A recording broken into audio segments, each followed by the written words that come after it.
Hi everybody, this is Konstantin Reinfeld and I'm back on YouTube saying hello through this new lens. This is a new webcam called Insta360 2C. It's capable of 4K, but I set it to 1080p for now because 4K is almost too sharp. You gotta look really fresh for that. But I'm using a filter inside that came with the software, like some sort of a vintage filter. I think it looks really good right now. So I'm gonna go with this, and I primarily got this to record higher video quality material for my Patreon, where I upload harmonica instructional material regularly. I'll link it in the description box below if you want to join the Harmonicats. And today is a little freebie for you. Just a little update on what I'm up to and checking out this famous jazz standard from my instruction book on the diatonic and the chromatic. Yeah, I got all my diatonics laying here. I'm just practicing for an upcoming gig next week, an orchestral concert where we're gonna play these newly written harmonica concertos again. So yeah, I gotta remember them again and play all these different diatonic harmonicas and switch between them for the different movements and stuff. It's gonna be challenging, but a whole lot of fun. And I thought I should do some stuff regarding my instructional material and the instruction book, DIY Harmonica. So the book is out now everywhere, and I should start to include the Amazon link in the description box too. And it includes also 20 songs that include backing tracks. I mean, in general, I think there are over 100 melodies in there. But 20 songs that I actually recorded with an amazing guitarist. His name is Hanno Busch, and we're going to use this backing track for today. We're playing this in the key of C, so this is a nice entry jazz standard for the blues harmonica player. Fly Me to the Moon. Gonna play this on the diatonic, C diatonic, and the chromatic. I just recently got this from Honor. This is the Super 64X Performance, and they sent me this for a radio performance where I needed the lower octave of the instrument. So that was super useful, and I'm just fooling around with this one a little. It's a lot of fun to have that lower octave available. Also, check out how fast the focus is on the camera. That's amazing. I should have cleaned the instrument before doing that, but I guess that's fine. So we're going to use the backing track that's coming along with the instruction book, DIY Harmonica. So let's just play this. I'm just going to start on the diatonic.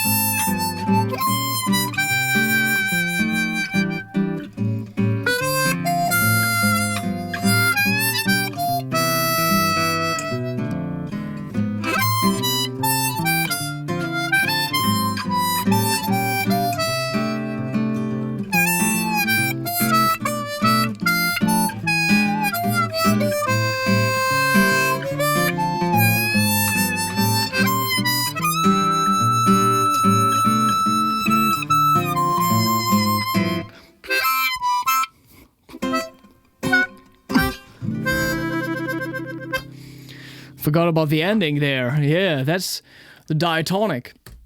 And maybe I'm going to put the tabs here, or maybe I'm just going to open this up as a PDF now and show it to you. But first, I'm going to move over to the chromatic. Play this here. And now I can really use all the different octaves. I could play it down here.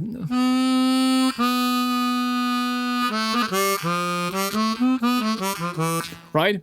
Or I could do this.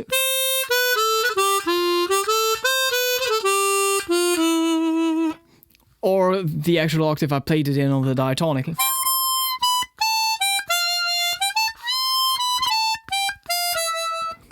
So let's see how it goes. Still gotta find the right holes on this 16-hole instrument. That's always exciting for me.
I never played this on the Chromatic before, but it's easy. It's in the key of C. So let's see if I can show you some tabs, but at least we're gonna check out the chord progression and see what's going on. Also, the relationship between the melody and the chord progression. Let's see. I'm gonna look for the actual PDF of the DIY book, because to be honest, I don't even have a book here. All of them are gone. Like, I gotta order some new ones from the publisher. But the publisher is amazing. Tell them out from the US. So that's really cool. And I think the book also turned out really, really well. There's so many melodies in there. And it looks amazing. And it's actually 152 pages instead of 128. Everywhere online it says 128, but it's 152. Because they wanted so many songs and melodies in there. Oh, we can take a look at the actual book and the tablature. That's really cool, yeah. So this is in the key of C, and it features some of the most basic chord progressions that are very, very common in jazz. Most importantly, the 2-5-1 progression, which is based on the root notes D, G, and C. So this is like the second, fifth, and first degree of the scale C. Major in this case, right? We are ending the song in C major, so that's really clear.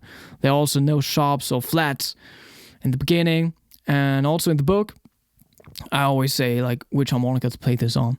And this is actually the original key, I think. So this is the diatonic tablature.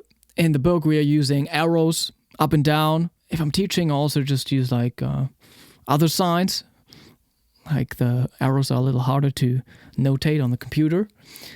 But I hope that's useful, because like the arrows up, that's a blow note, and down, that's a draw note. That's the way it makes sense for me. So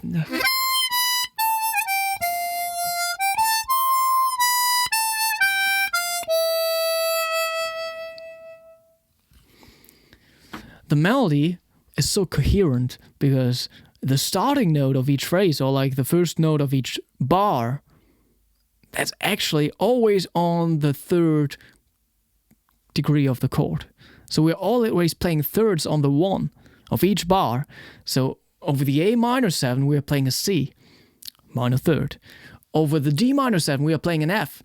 That's a minor third again. Over the G7, we are playing a 7-hole draw. That's a B, major third. And then also C major, major third again. Then second line, bar 5, F major. So that's the 4 chord. We're playing 6-hole draw. Another major third. That's crazy, right? B minor 7 flat 5 looks super fancy, but that's actually one of the few chords we can play on the harmonica, like simultaneously. We don't have to arpeggiate it. It's drawing holds 3, 4, 5, and 6. Again, starting the phrase on the third.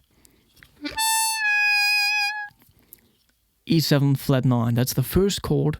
That's not really part of C major, but it's more like a secondary dominant, resolving to A minor. So there's the 5-1 to the the relative minor, I think. In German you say parallel, actually. To the relative minor of C major, A minor. Again, we are playing the third here. This is the first note that's part of the melody that isn't part of the C major scale. So we're playing this G sharp here.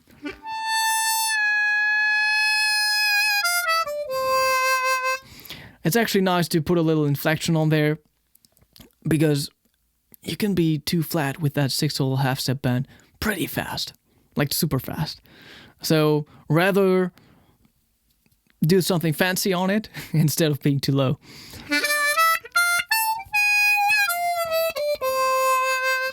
I always do something with my hands or something, but yeah, that's a dangerous note. And then the pattern kind of breaks up and we're not anymore playing the thirds all the time, but playing these thirds on the one of each bar makes the melody very recognizable and also easy to remember. It's very similar with All the Things You Are, another great jazz standard, which is also based on like all the thirds in the beginning of the piece. At least, yeah.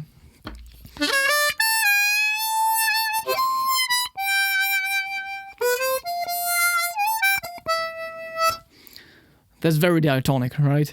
Again.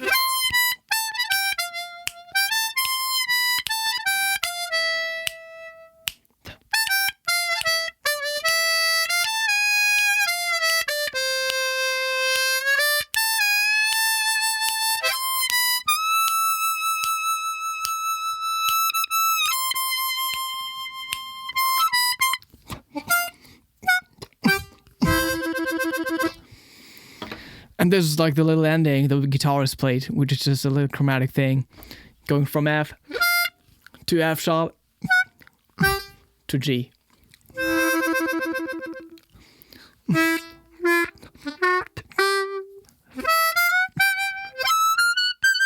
Kind of a bluesy thing, right? But we're in first position. But that's something you would do in second position, playing in the key of G, right?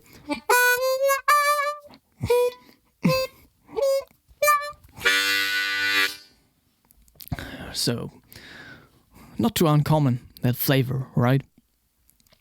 That's the melody, and I think that's enough to check out for this lesson today, but maybe I'm just going to close this off, improvising over this on the diatonic. Just some basic stuff, outlining the chords, playing arpeggio notes, stuff like that.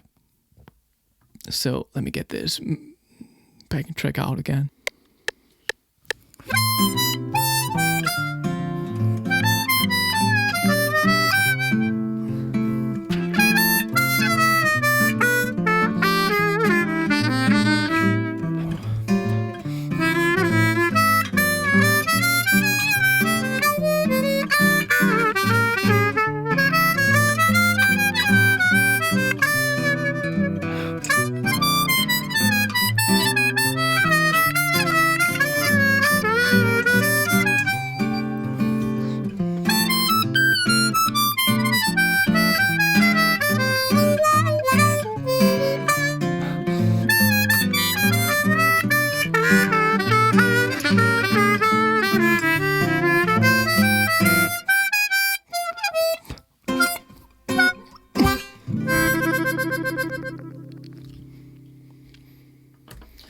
Something like that. See you in the next one. Bye-bye.